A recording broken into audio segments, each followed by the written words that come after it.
నా కుమారుడు పేర్ని కృష్ణమూర్తిని మీరు ఎంత దిగజారి మాట్లాడుతున్నారు. నా కొడుకు గంజాయి అమ్ముతాడా?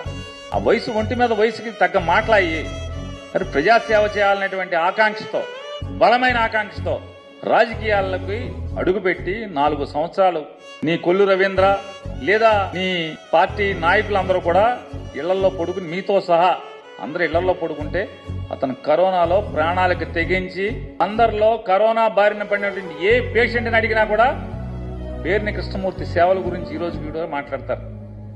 అందరికీ స్వాంతన మాటలు చెప్పి మీ ఇంట్లో వాళ్ళు బయట నుంచున్నారు, వాళ్ళు ఈ కబురు చెప్తున్నారని మీకు వీళ్ళ ఫోటోలు తీసి వాళ్ళతో మాట్లాడి వీడియో తీసి అవన్నీ కూడా వాళ్ళ కుటుంబ సభ్యులకి చూపించి డాక్టర్లతో సమానంగా లోపల వార్డులో ప్రాణాలకు తెగించి తిరిగాడు.